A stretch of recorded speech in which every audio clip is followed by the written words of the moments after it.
hinaharap po ang mas malaking problema, hindi po itong impeachment. Totoo yan. Yan. Para magkaroon na rin tayo ng pagkakataon na harapin talaga. Oho. Ano ang problema ng bansa natin? Hindi ba? Ayan. Kung araw-araw kayo na sumusubaybay dito, alam, kabisado nyo na. Hindi po ba? Oho. Na number one, ang mahal ng bilihin. Bagsak ang ating agrikultura. No. At ang solusyon natin, Talaga. importasyon ng importasyon. Oho. Yan mo ba? Hindi ba priority ang tiyan? Ang kakainin ng mga mamamayan? Oho. Hindi ba yan dapat ang inuuna? Hindi ba, Jen? Sino pang makikinabang kung impeachment ang pagtutunan natin ng pansin? Nagmagkaroon ba ng bunga ang mga tanim? Gaganda ba Oo. ang ani ng palay? Oo. Hindi na ba tayo mag-i-import ng kung ano-anong agricultural products kapag ka natapos ang impeachment? Oho.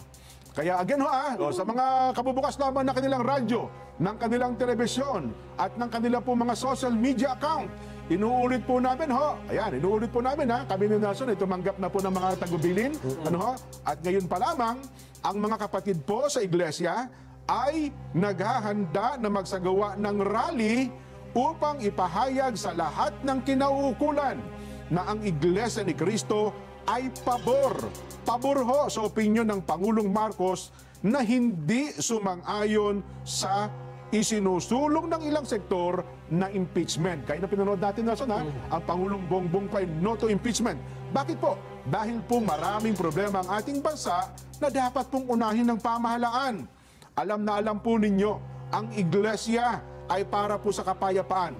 Ayaw po natin ng anumang uri ng kaguluhan na manggagaling sa kaninumang panig. Sana po ay baliwanag at malinaw po sa lahat. Yan, Nelson. Oho. Yan po ang dapat ay palaganapin natin sa lahat ng ating mga kababayan. At sana po ay marinig din ng mga kinaukulan ng mga ahensya ng ating pamahalaan, Nelson. At alam ko, Jen, sa posisyon na yan, marami namang sumusuporta Oho. At marami na rin ako narinig na nagsabing, tama ang Pangulo dyan sa sinabi niya na statement na yan. Na wala tayong mapapala kung pagkakaabalahan natin sa panahon ngayon ay ang impeachment. Hindi ba? Oo. Ito ang isa sa mga bagong nagpahayag ng pagsuporta, Jen. Oh. Diyan sa posisyon na wag nang unahin. ituloy. Wag na yan. No to impeachment, sino Oo. yan? Ito ay si Senador Jinggoy Estrada. Yan. Bagamat nanawagan po kahapon si Senate President sa Escudero. Si Escudero, Si Escudero oo. na, mga senador, wag muna kayo magbigay ng reaksyon tungkol sa impeachment kasi magiging judge tayo pagka yan umakyat sa atin. Pero nagsalita rin si Senador Estrada dyan Ang sabi niya, meron ba tayong graphics dito? I have a previous statement before. Mesot pa pala. Yan. Papakinggan na natin. Ano bang sabi ni Senador Jinggoy Estrada tungkol dun sa opinion ng Pangulo na no to impeachment? Pakinggan nga natin. I had a previous statement before na I am against any impeachment cases. That's it will divide our country furthermore. Diba? What happened to when my father was impeached? When my father was impeached, gumanda ba buhay ng Pilipino? Ano naman? Natanggal yung matandang Marcos. Gumanda ba? Lalo na, worse. Pang statement ni Senador Jinggoy. Aminin man natin na. So ako, ilang bang impeachment nasaksihan ko na? Erap, nasaksihan ko yan. Corona, nasaksihan ko yan. Itong Sereno, pero hindi naman natuloy talaga yung... Kay Sereno iba Oo, pero di ba, nagsimula pa-impeachment na rin yun Talaga po namang ang trabaho ng Senado na out of focus talaga. Yung kay dating Pangulong Erap Estrada, di ba? Nene Pimentel yung time na yun Yes. May pantaki mo, nagkagulutan dyan sa brown envelope. At nung binuksan yung brown envelope, Wala ano naman naman? pala. Di ba? Kaya nga ako dyan nananawagan din sa iba. Oho. Sa mga ibang senador o ibang mga congressman, anong stand ninyo? Di ba? Dapat tumayo kayo ngayon. Kayo ba, wala ba kayong sariling paa? Oho. Wala ba kayong sariling paninindigan? Anong stand nyo sa punto na ito? Uunahin nyo po ba yung hindi makabubuti? Ang Pangulo na nagsabi. Oo. Hindi ba kayo naniniwala sa Pangulo ninyo? Sa Pangulo ng Pilipinas na ibinoto ng ilang milyong Pilipino at pinaniniwalaan pa ng mga Pilipino hanggang ngayon? Si Senadora Amy Marcos may statement kahapon. Sabi, irespeto niya naman ang Pangulo. Ayun pa. Hinahanap ko nga yung statement ni Senadora Amy na sinasabing, ano ba? Irespeto niyo naman ang Pangulong Bongbong doon sa kanyang naunang pahayag na wag nang ituloy. Hindi naman kayo minamanduhan, hindi naman kayo inuutusan di ba? Pero nagbigay ng statement ang Pangulo, dapat naman niya irespeto natin 'yon. Hindi ko lang makita yung statement na ito Nelson, ito umaapila po si Senadora Amy Marcos sa mga nagpapa-impeach kay BP Inday Sara irespeto naman ninyo. Irespeto naman ninyo kahit kaunti si Pangulong Bongbong Marcos. Sa panayam po, sinabi ng presidential system na mismong ang Pangulo nga hindi pabor na patalsikin sa pwesto ang Vice Presidente dahil maapektuhan lamang ang trabaho ng mga kongresista at ng mga senador. Hindi rin anya makabubuti at hindi kagaganda ng buhay ng sambayanang Pilipino ang pag-impeach kay BP Sara dahil sangkaterba pa rin po ang problemang mas dapat pagtuunan ng mga mambabatas. Ayon pa po kay Senadora Amy, may sariling mundo kasi ang kanyang pinsan. Ito, pinakalanan ni Senadora Amy. Ang kanyang pinsan na si Speaker Martin, kaya may sariling direksyon ang Kamara de Representante. Pinapayuhan po niya ang kanyang pinsan, makinig naman kay Pangulong Marcos at isang tabi muna ang pansarili niyang ambisyon sa 2028 elections. Gayon din ang kanyang galit at hinanakit. Yun. Ang panawagan pa po ni Senadora Amy na ipagdiinan pa ng kanyang direktiba laban sa impeachment ni BP Sara dahil lumilitaw niya na may nangyayaring sabwatan. O kahit kauntian niya, pwede ba irespeto niya naman ang Pangulong Bongbong? Yan po ang statement ni Senadora Amy. Kahapon yata ito, narinig ko at yun ang kanyang binabanggit. Nason? Kaya nga. Diba? Kapuna-puna naman dyan. Ito, napansin ko lang. Baka napansin din ng mga kababayan natin. Mula nang sabihin ng Pangulong Bongbong yung what will happen if somebody files an impeachment? Ano ang mangyayari kung merong maghahain ng impeachment sa pangalawang Pangulo? Sabi niya, it will tie down the House. It will tie down the House. Ay, tatali yung House. It will tie down the Senate. Kasi yung talagang pagluto ng lahat ng Wala trabaho, silang ginagawa. lahat ng batas na ginagawa nila, may hinto yun, Nason. It will just take up all our time. And for what? For nothing. None of this will help improve a single Filipino life. Mula po nang sabihin niya ng Pangulong Bongbong Marcos, kaya ito sinabi dyan, kung nagkakamali, Lunes pa ito, Friday. Yung no to impeachment. Oo, Parang ganun. Then, last Monday, doon na ano lang yun. Monday lang. Hindi, bago... Tama, Monday. Monday. Tama, Monday. Kasi Tuesday nag-file. Yes. Tama. Monday. 3 araw na eh. Monday, Tuesday, Wednesday. May narinig na ba kayo na congressman na nagsabing tama yung Pangulo? Tama, wala kaming magagawa. Di ba?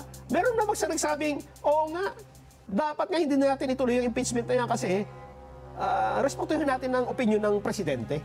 Presidente natin yan eh. Mukhang, ikaw ba, may nagsabi, narinig natin sa mga senador. Senador Amy, Senador Jinggoy. Pero sa House of Representatives, kapuna-puna, kapansin-pansin, ang tahimik nyo dyan. Ang narinig ko nung isang araw, Nelson, parang yung young guns ay lumabas. Ang sabi nila, walang pinag-uusapan ang House leadership. Hindi po kasama sa kanilang agenda. Kaya nga. Aywan ko po hindi daw kasama sa kanilang agenda ang impeachment. Paano magkaka-agenda? Yung sinabi niya, wala pa nagpapile. Pero ngayon nga po, sa kabila ng sinasabi nilang yan, mukhang yung Makabayan Black. Ano ba ibig sabihin nun? Pangalawang filing na nga ngayon eh. Ha? At ang tanong kasi dyan, anong masasabi nyo? At tinatanong sila, anong masasabi nyo dun sa pahayag ng Pangulo? Iniba niya yung usapan eh, wala sa agenda. Pero kung tanungin ka, tama ba yung sinabi ng Pangulo? Suportado mo rin ba yun?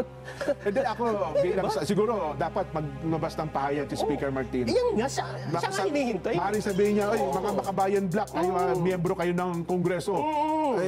Kasi kung nananahimik siya, ibig ba sabihin binibigyan niya ng go signal nito mga ito? Ayun nga ang basa ng mga kasama niya. Ayun na nga. Kasi naman, ang tahimik nila lahat eh, di ba? Wala akong nagsalita nang nagsabi, nire-respeto namin yung opinion ng Pangulo, o sumalungat man lang nagsabi, pero hindi, trabaho namin doon, dapat itutuloy namin. Wala na ganun eh. At wala na nagsabing, hindi na nga namin itutuloy kasi tama, matatali tayo sa trabaho na wala namang magiging mapapala ang walang Pilipino. katuturan, no? Yes. Walang, sabi nga, walang kakwenta-kwentang hakbang. At alam mo ba, Jen, filing pa lang ngayon ng impeachment complaint, halos nagkakagulo na dun sa House of Representatives eh. Ayan, no? Mga miyembro ho ng bagong alyansang Makabayan at iba pa, nagtitipon-tipon din, nagsisisigaw na dun eh. So talagang walang mangyayari sa bansa natin. Mukhang nakapasok sila doon sa loob ng di ba session hall eh. Yun pa. Hindi ba? Kaya dapat talaga may mga tumayo dito sa panig ng pagkakaisa at ng kapayapaan at sa kapakanan ng mga mamamayan. Yun na Di nga. ba? Kaya yun po ang mangyayari. Kami po ni Nelson, bilang kaanib sa Iglesia ni Cristo, ay mukhang kasama na po doon sa sinasabi natin na nag-oorganisa na ng mga malalaking pagkilos sa iba't ibang lugar para po isagawa ang rallying ito, Nelson. Rally po ito para suportahan, Nelson, para tayo ipahayag ang pagpabor natin sa pahayag ng Pangulo na no to impeachment. Liwanagin po natin yung bagay na yan, ha? At tayo ay hindi sumasang-ayon sa anumang kaguluhan, kahit kanino pa man ito manggaling. Totoo. So sana po maliwanag yan, do sa ating mga taga-subaybay at mga kapatid na nanonood ngayon sa atin. Baka sabihin nila, Jen Nelson, wala pa kami. Kung nasa malalayong lugar po kayo, ay malamang darating din po sa inyo yung bili na yan. Do sa ating mga taga-subaybay. So yun po. Basa tayo ng mga reaksyon, Nelson. Reaksyon tayo. Basa tayo ng mga reaksyon. Ulitin muna natin yung tanong para sa kapakanan ng mga ngayon lang naka-tune in. Opo. Ang atin pong tanong, dapat bang manindigan ng Pangulong Bongbong Marcos sa kanyang panawagang no to impeachment? Yan. Ang nagsabi sa ating mga texter, A, opo, mula po sa last 4 digits ng kanyang cellphone number, 3828. Ayan. Opo, mula sa Paco, Maynila. A, opo, Felix ng Calamba, Laguna. Yun. Dapat manindigan, 5510. A, opo, 5698. Opo, Sam Bensi ng Zamboanga City. A, opo, kung may paninindigan pa siyang natitira, Nako. 8738. Opo, 7936. A, opo, Glenn ng Sultan Kudarat. Opo, dapat lang, Lito from Misamis Oriental. A, opo, 0234 from Cabadbaran, Agusan del Norte. Pakiulit nga natin daw cellphone number. Si Kuya Johnny O nga hindi na sulat yung number.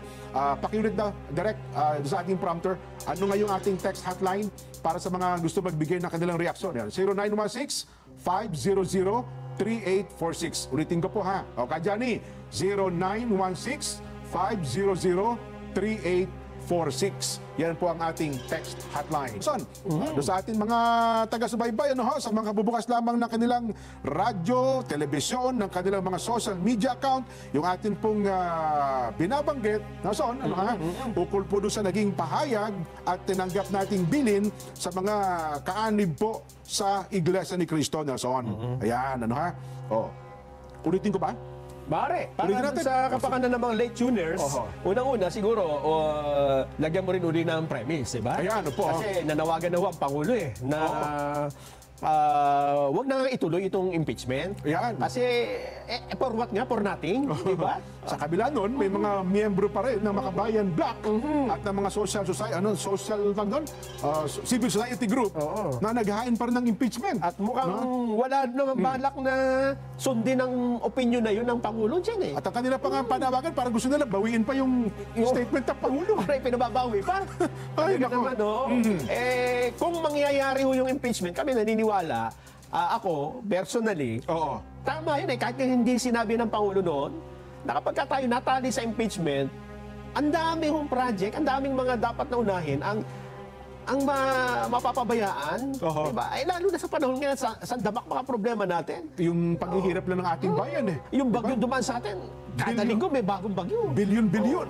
At walang bagyo, may baha, may landslide. Saan ka naman nakakita ng ganyang eksena, sitwasyon sa bansa na nangyari? Hindi naman yan pwede sabihin, problema ng mayor yan. Problema, hindi po. Talaga naman, So, kung mangyayari ngayon, tama yung sinabi ng Pangulo, pag tinuloy ang impeachment, ma-i-improve ba ang buhay ng kahit isang Pilipino? Hindi ho. Kaya ito po, sa mga kabubukas lamang po ng kanilang radyo at ng telebisyon, ng kanilang mga social media account, ulitin ko po para huwag kayong maligaw, baka mamaya mapanood yun sa ibang vloggers, ibang himpilan, baka ibahin po. At least ito malinaw na, ha. Ang mga kapatid po sa iglesia ay naghahanda na magsagawa ng rally upang ipahayag sa lahat ng mga kinaukulan na ang Iglesia ni Cristo ay pabor sa opinyon ng Pangulong Marcos na hindi sumang-ayon sa sinusulong ng ilang sektor na impeachment dahil marami pong problema ang ating bansa. Ulitin ko po, dahil maraming problema ang ating bansa na dapat unahin ng pamahalaan. ang iglesia ay para po sa kapayapaan at ayaw natin sa anumang uri ng kaguluhan na manggagaling sa kaninumang panig. Malinaw po yan na tinanggap naming bilin bilang mga kaanib sa loob ng Iglesia ni Cristo. Nelson. Eh, katulad ngayon, Jen, di ba? Kahapon, nag-alboroto ang Bulkang Taal. Nako. Bagamat sabi ng PBOX, minor lang yan. Pero may epekto pa rin sa buhay yan ng mga doon nakatira sa malapit eh. Oho. Eh bukod dyan, ito, mga lalawigan ng Negros Occidental at Negros Oriental. Oh. May babala ang NDRRMC. Kalalabas lang ngayon, ha? Ngayon lang yan. Maging alerto. Naku po. Lahat ay pinag-iingat sa maaaring pagpatak ng abo na ibinuga po ng Bulkang Kanlaon patungong Kanlao naman yan. Timog Kanluran, dakong alas 4:12 ng hapon, nagbuga ho ng... Hindi ba kayo nagtataka? Pati ho yung mga bulkan natin nagagalit eh sa mga pangyayari ngayon. Nangingiti ako pero naasar ako. Di ba? Diba? Tapos, lindol pa kayo ng umaga. Lindol sa Ilocos Norte. Oo. Tapos yung iba, naasikaso yung impeachment. Oo. Di ba? Pakasakit. Diyan lang sa Maynila, libo-libong taon na wala ng tahanan. Sunog, di ba? Di ba? Hihintay pa ba natin na madagdagan pa ang kalamidad bago matauhan ako nga? No? Mukhang dapat nating unahin itong para sa kapakanan ng mga mamamayang apektado ng mga pangyayari ngayon. Nako, tapos kung ang pag-uusapan naman natin agrikultura, Nelson, ha? Ay, Yung nako. ating mga magsasaka, mga mangingisda. Ito po ang matagal nang sinasabi, humihingi na ng saklolo sa ating bayan. Di ba? Saklolo po sa ating pamahalaan. Sapagkat kapag sila ay naglalayag, yung mga mangingisda, nauubos lang yung crudo, pagbalik, wala halos mahuling isda. Wala nga. Oo. Diba? Tapos meron pa tayong problema ng China. Oo. Hindi nyo ba nabalitaan? May bago ngayon, Jen, ha? May bago yung... May video yata tayo Bagong nun, sakit ba yan? Hindi, bagong Ano? girian ng barko ng China at ng Pilipinas. Nako. Na binangga na naman yung ating Ano barko bang eh. ganyan na naman May ngayon? bago, kanina lang ata Oo. itong umaga nangyari. Naku. Bukod pa yung mangingisda na kinububawan ng helicopter. Yung Oo. tinugay-gayan daw nila Oo. kahapon, talagang Oo. mababa, no? Yung pa, ibig sabihin, international, matinding problema natin. Local, meron tayong sariling problema. Oo. Tapos asikasuhin natin yung sabi ng Pangulo, wala ka kwenta-kwenta yan. Hindi ba? Tapos kayo ng umaga, parang may narinig akong balita na ang ating utang ay ilang trilyon na, parang 15 trilyon na ba yan? Ano ha? Yun na po ang pinoproblema kinakaharap natin ngayon. Pagka meron pong political instability na sa ating bansa, di lalo tayong mamumroblema. Di ba? Kung ang politika ay lalo pong tumindi sapagkat ang impeachment, aminin man natin hindi, political ano ho yan di ba? Usaping politika po yan. Kapag ganyan po, ang mga negosyante kaya papasok sa Pilipinas, kahit pa sabihin ng NEDA, DTI, at ng ating economic managers, may mga pumapasok po. Ewan ko lang kung totoo. No? Ewan ko lang kung totoo. May pumapasok bang mga mamumuhunan sa ating bansa kung ganyan po ang kalagayang politikal ng Pilipinas? Malamang yung papasok pa lang, mag-aatubili. Oo. Diba? Kasi ang gusto ng mga negosyante, payapa yung bansa pupuntahan nila. Oo. Kasi kapag hindi stable ang gobyerno, ang ibig sabihin natin dito, may nag-aaway-away. Oo. Diba? Kasi presidente at vice president yan eh. Dalawang pinakamataas na posisyon ng gobyerno, apektado ang negosyo, sigurado. Ay, tsak yun. Ano ha? Lalo na yung magtatayo ka pa lang. Oo. Kasi hindi mo alam kung ano susunod na pwedeng mangyari, di ba? Oo. Mababalitaan ka pang mga umano'y destabilization at kung ano pa. Apektado po talaga ang negosyo pagka ganyan. Tapos gagatungan pa natin ng impeachment? Ay naman! Yan ba ang kakaharapin natin? 'Di ba? Ay kaya ho noon pa siguro yung mga taga-subaybay natin dito, Nelson, ay siguro wala pa nga itong statement na ito na inilabas natin, ay talagang makikita nila ang palatuntunan sa ganang mamamayan ay naghihikayat tayo ng kapayapaan, no? Yung humupa ang awayang politika sa ating bansa. Kasi nga tayo naniniwala na Oo. laging yung nasa babaho ang laging apektado ng mga pangyayari Oo. kapag kaganyan. Isa pa raw report, Nelson? Ikalawang impeachment complaint laban kay VP Sara Duterte, inihain naman sa Office of the Secretary General ng Kamara. Alamin po natin ang detalye mula kay Vic Sumintak. Vic? Yes, Nelson at Jen, hindi pa man na ibababa sa House Committee on Justice ang unang impeachment complaint laban kay Vice President Sara Duterte. Panibagong impeachment complaint ang inihain sa Office of the Secretary General ng Kamara. Formal na isinampa ng grupong Makabayan Bloc ng Kamara kasama ang 75 grupo na mga complainant sa ikalawang impeachment complaint laban kay Vice President Sara Duterte sa Office of Secretary General. Ang ikalawang impeachment complaint laban sa Vice Presidente ay nakasentro lamang sa impeachable offense na betrayal of public trust dahil sa hindi may paliwanag na paggastos ng confidential and intelligence fund ng Office of the Vice President at Department of Education o DepEd nung siya pa ang nakaupong kalihim ng ahensya ng edukasyon na inendorso ni na Makabayan Bloc Representative Arlene Brosas, Franz Castro at Raul Manuel. Sinabi ni Attorney Nery Colmenares, isa sa legal counsel ng grupo, na minabuti nilang isang impeachable offense lamang ang isinampa sa pangalawang Pangulo para madali itong matalakay ng Kamara dahil sa kakulangan na ng panahon. Inihayag naman ni House Secretary General Reginald Velasco na dadaan sa parehong proseso ng unang impeachment complaint laban kay VP Sara, ang ikalawang impeachment complaint alinsunod sa umiiral na rules of impeachment ng mababang kapulungan ng Kongreso. Ang unang impeachment laban sa pangalawang Pangulo na isinampa ng Magdalo Group at Bayan at iba pang advocacy groups ay may kinalaman sa culpable violation of the Constitution, graft and corruption, betrayal of public trust, bribery at other high crimes na pawang impeachable offenses na nakasaad sa 1987 Constitution. Aminado naman ang Makabayan Bloc na wala pa silang sapat na numero ng mga kongresista para suportahan ang inihaing panibagong impeachment laban kay VP Sara. Balik sa inyo, Nelson at Jen. Dick, hanggang ngayon parang naghihintay kami. May statement na ba ang House leadership tungkol sa dalawang impeachment na yan? Kung manggagaling sa Office of the Speaker, wala. Ang tanging nagbibigay ng statement ay ang tanggapan ng Secretary General, si Secretary General Reginald Velasco. So tahimik pa rin ang Speaker, si Kong Dong, wala din ang Senior Deputy Speaker. Wala din. Pati yung mga Deputy Speaker, Oo. wala ding sinasabi. Basta ang sabi nila, dadaan sa proseso dahil hindi naman nila pwedeng hindi tanggapin yung impeachment complaint. Oo. Dahil yan ay ministerial duty ng Secretary General at saka constitutional duty ng Kongreso.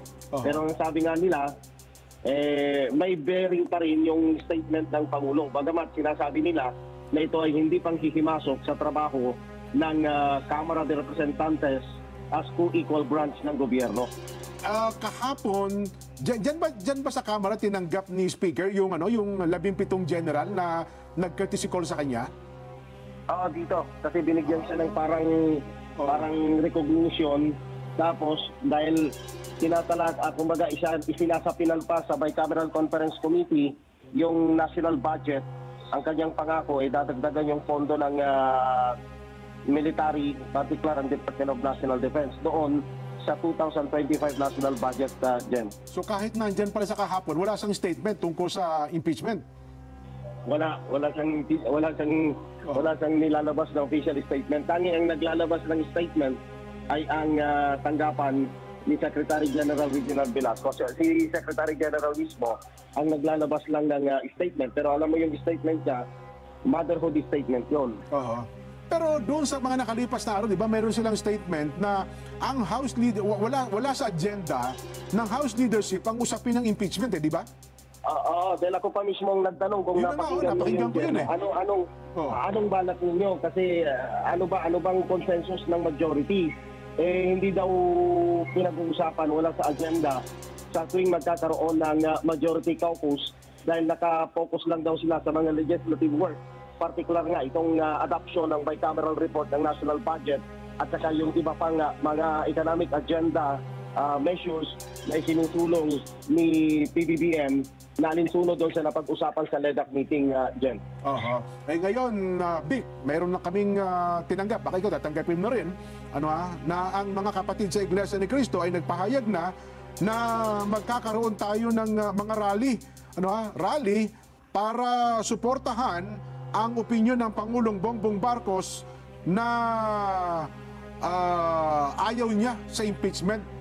Tignan natin siguro, baka makunan mo ng reaksyon yung mga mambabatas dyan ukol sa statement na ito.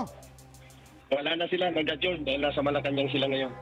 Ganun, wala na natira dyan. Eh, baka nanonood sila ngayon. Baka nanonood sila ngayon sa ating palatuntunan. Hindi. Sikreto daw nila yun, ayaw ipasabi. Kaya sinabi ko lang sa inyong dalawa, wala namang nakikinig na iba, tayong tatlo lang. Bagay. Hindi, naka-record naman kami sa Malacanang. Tsaka alam din namin na Jen eh. Nire-record din tayo sa Malacanang, kaya malamang. May nagsabi na rin. Sabi ko. Oo. Ay mukhang...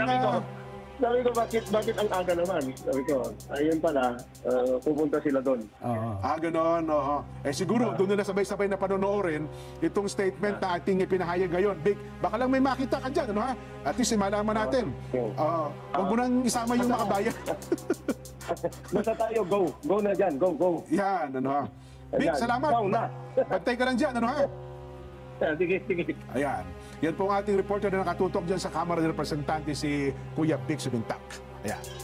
Mga sektor talaga kasi nasun, ayaw na makita maging maayos tayo. Gusto nila talaga magulo ang bansa natin. Kaya sabi ko noon pa, dapat huwag kayo makipag-tactical alliance sa grupo na yun. Kasi iba talaga ideolohiya ng mga yan. Eh baka naman kasi nakakamba tayo na baka naman yan na rin ang posisyon ng iba. Ha? Well, sana mali tayo. Sana mali tayo. At sana mandigan ng Pangulo sa kanyang pasabi na yan. Ha? Ganda report. Mga bagong promote na general at flag officers ng AFP nanumpa. Balita kay Eden Santos. Eden. Yes, Kuya Nelson and Kuya Jen, pinarangalan ni Pangulong Ferdinand Marcos Jr. ang 37 mga bagong promote na generals at flag officers ng Armed Forces of the Philippines. Sa oath-taking sa Malacanang kanina ay ng promosyon ng mga ito ay malinaw na talagang pagkakalimutan pinakapangako sa bansa para mapakanan ng mga Pilipino. Pinayuhan din ang kanyang mga opisyal na patuloy na bigyan ng kapangyarihan ang mas mahusay na maglingkuran ang mga komunidad. Dahil pa ng Pangulo ng bilang matataas siya ng AFP ay dapat silang Pangulo ng may karangalan, maglingkod ng may integridad, at magbigay ng inspirasyon at maging mabuting halimbawa sa iba.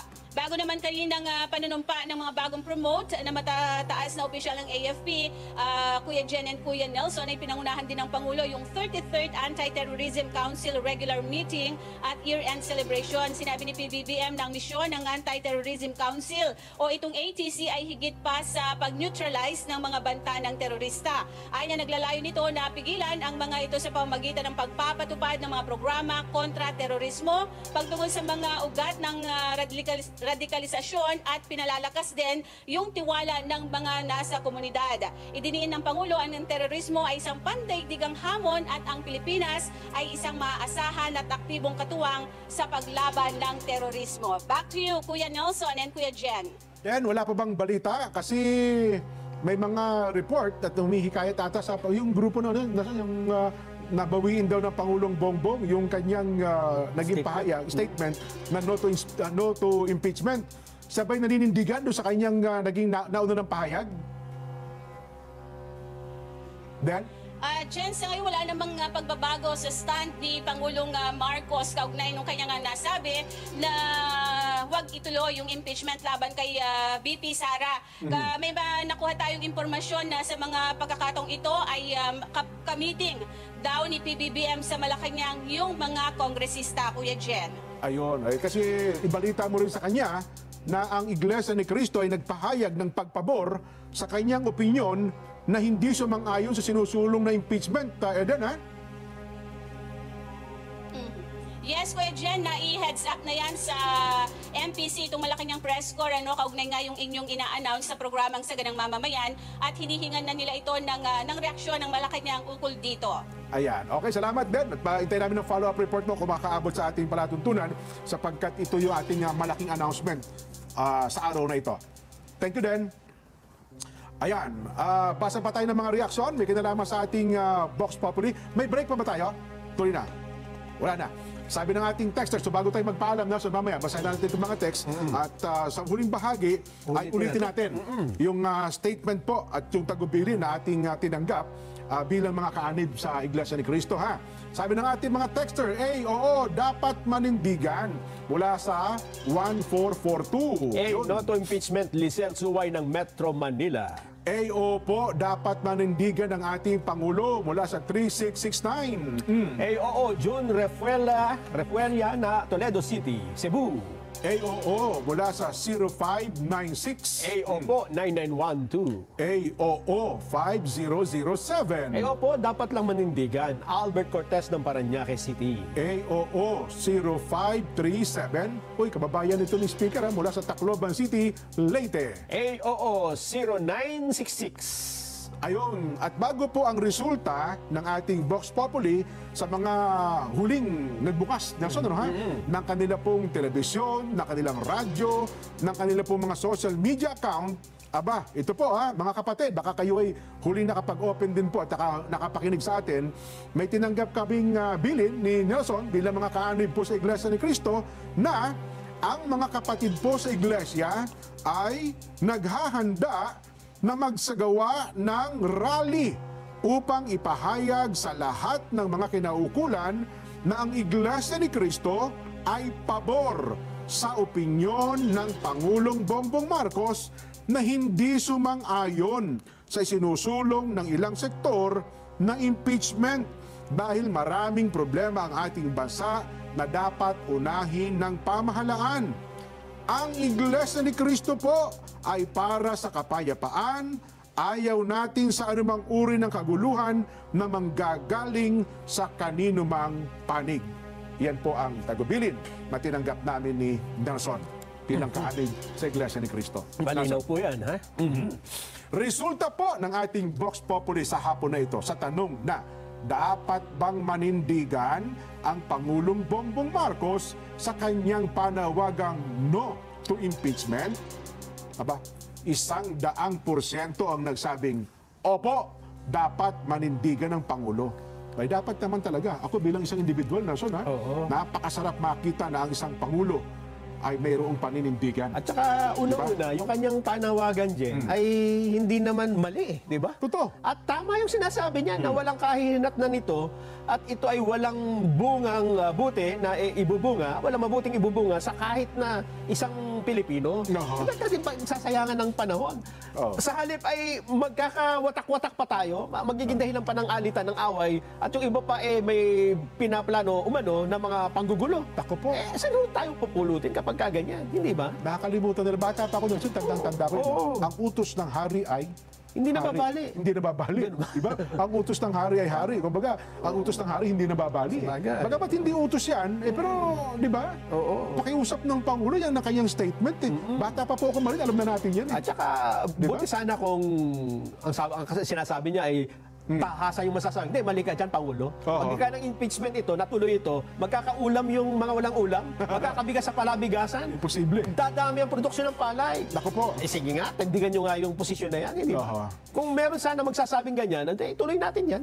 Di ba? Imposible po Yun mangyari. nga eh. Ay, Ay, naku. binabati ko lang dyan, ha? Ko. Kasi hindi natin nabati ito. Birthday kasi ng kapatid ko kahapon. Ayun, Si Kuya Noel Lubao. Aba. Binabati rin niya ang kanyang mga kasama doon, si Kuya Arnel Agorilla at pamilya. Yan, Ka Arnel. Maraming magandang hapon po sa inyo. Yarnel, happy birthday po sa inyo. Pampanga North. Yung- Ayan. May 35 niya ba ang Kuya Nalo? Wala pa. 34? Mas bata lang sa akin. Ay, mas matanda sa akin yan. Ganun ba? Ay di, ano yan, 40 years old. 35 ka ngayon, di ba? Ito pa. Happy 59th birthday naman kay Melencio Salinas ng Binyan, Laguna. Aba, ito po ang buting mister ni Tita Mids Salinas. Tita Mids, pakipaabot ng aming taus-pusong pagbati kay Tatay Melencio Salinas. Happy birthday po. Ayan. Sana'y patuloy pong malusog ang pangatawan at siyempre po maligaya lagi ang tahanan. Ano, ha? Wala tayong oras. Antabayan niyo po. Paano? Ito ang ating palatuntunan sa Ganang Mamamayan. Ang programang paborito ng bayan. At bukas po, alas 5 ng umaga, gising na tayo, maagang gumising. At subaybayan ng mga balitang kompleto, sertipikado sa 100%. Bye!